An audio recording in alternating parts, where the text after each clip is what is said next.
Hi everyone, this is Manifested Mercy's fourth video.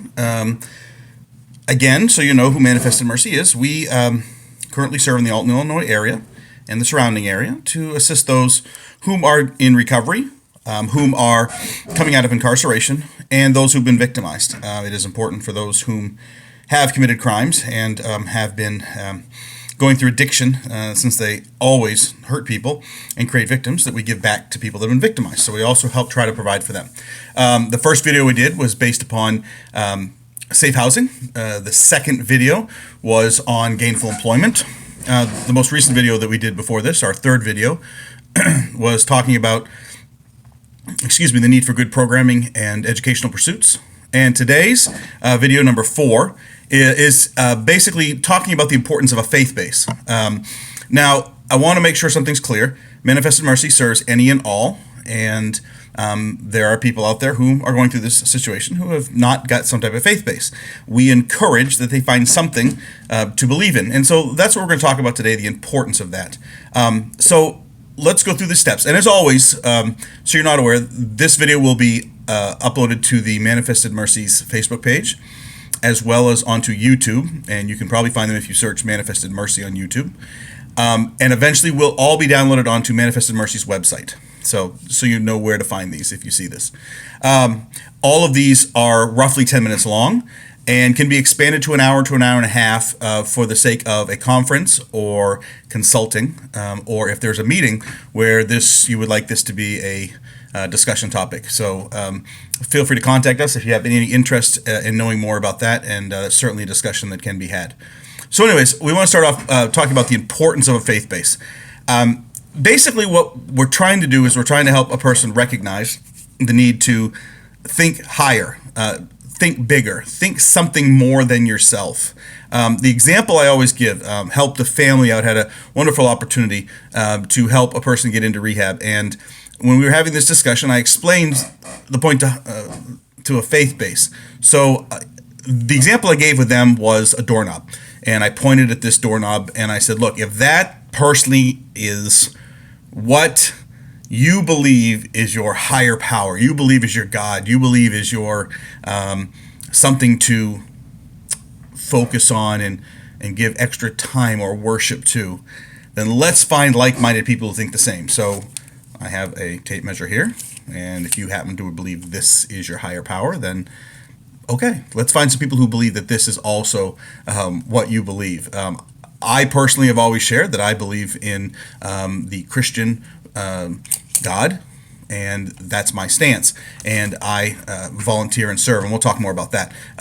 However, another reason that it's important is because we want to help someone recognize that they can take some of the control in their lives out of their hands. Basically, the understanding that there's something greater and bigger than us, whether we believe that that's a puppet idea and we have no choice, or whether we believe that there's free will, but there's a guiding force that gives us direction. So that's a focus on something. And that's important because for many of us whom have dealt with addictions and have dealt with incarceration, our focus was on the wrong things. It was on criminal thinking. It was on our next high. It was on what do I need to do to deal with my pain. This is a place where we can go to deal with that. And especially good leaders, pastors, ministers, priests, whatever that particular faith's leader is, their shepherd, usually are pretty good at dealing with topics of everyday life and helping share. And I think I talked about this before, finding other like-minded people. That's the other part of the importance, is having a body of like-minded believers that you are a part of. This actually can be a very strong point for anybody who has dealt with gang-related criminal activity. They're used to being around other people who support one another and who lift each other up, even if it is criminally. I'm not saying it's done for the right reasons, but I am saying that's a huge draw for some people to be in the gangs because they're treated with such respect when they become a part of that inner working. And finally, the last thing I want to bring up is that there's a set of values. A faith base brings about a set of do's and don'ts, rights and wrongs, things we should do, things that are more important than others, as part of trying to live out whatever that lifestyle is. And so I think it's important for people to understand why it's important to have a faith base. This also falls in the line with everything else we've mentioned. How do you spend your time? What do you do with your time?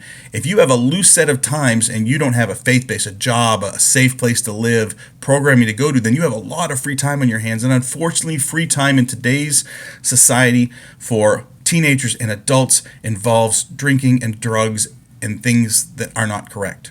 So I want to just finish off with the importance of participating in that faith base. So the first is I recommend weekly worship.